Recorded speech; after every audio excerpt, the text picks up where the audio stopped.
Yeah, me and Bill are going to vamp here about switch hitting a little bit. José Ramírez, everybody that I've ever played with switch hitting-wise, from Chipper to Teixeira, hitting the offseason with Lance Berkman, we'll get into it. They do it a little bit different from both sides of the plate. Could you swing it all left-handed?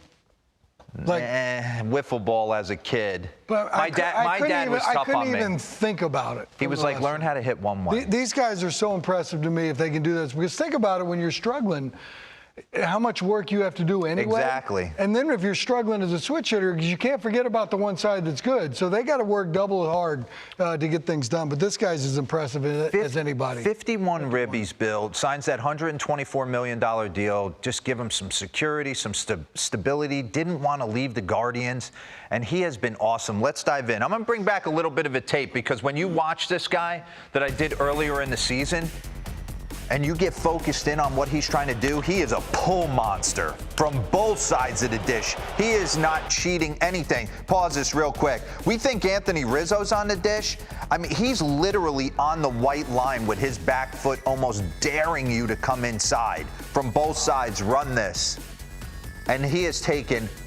He doesn't discriminate against the good hitters, the good pitching, the A-listers, just turning and burning left and right. He's got Garrett Cole earlier in the year, tries to come in. And he almost gets on the dish like Anthony Rizzo talked about. You get on the dish and you make middle away middle, and you almost dare these guys to come inside. And that's what he's doing. He's got lightning hips. And it's funny, when I watch him in that Cleveland Guardian uniform, I think back to Carlos Baerga. But watch the way they approach. You want to talk about the modern day Baerga trying to jump ship?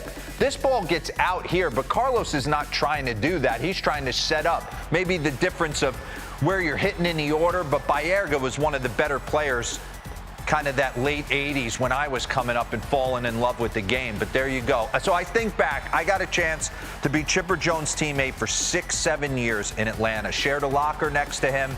And like you said, Billy, from the left side, it was supernatural. From the right side, he didn't have as much time to work on everything. Run that back for me real quick and just pause on his setup. And I remember Don Baylor coming over. Chipper always loved the late Don Baylor coming in and kind of helping him from the right side. He said, listen, you're not going to have as much time because you're going to face a ton more of your ABs from the left side. I want you dropping your hands in the slot, and I want you thinking pull, pop. Oh, by the way, that's the big unit. He owned Randy. He got him a couple times. And that's what Chipper did. And he actually lit him up from the right side. I mean, if you look at Chipper's numbers, it's crazy. Do yourself a favor and you can run this. Dive in on Chipper Jones and what he was able to accomplish. 2,700 hits, 468 homers. Batting right-handed, 304 batting average. Batting left, 303 batting average. Pause this real quick. Carlos Beltran, I got to give him some love. So I get drafted in 96. I go to Durham in 97, and we're playing the Wilmington Blue Rocks. This was the first guy in the minor leagues when I saw him at 19 years old playing center field, hitting from both sides of the plate, where I was like, whoa, right. This is what an all-star in the big leagues is obviously going to look like. He was the best player on the field, and he was 4 years younger than all of us. So run this. And Beltran did it from both sides of the dish. Got a chance to play with him late in my career in San Francisco, and it was an absolute treat. Ooh. And he single-handedly just destroyed us in the playoffs that year. He nearly carried the Astros to the World Series. It was crazy what he was able to do, but did it with the smoothest. And Lance Berkman, Hall of Famer. Married a woman from Houston, so I spent a lot of time in the offseason hitting with Lance and Carl Crawford in Houston. And again, just a mutant from both sides of the plate. And I don't think his numbers are on par with Edgar Martinez, who's in the Hall of Fame, by the way.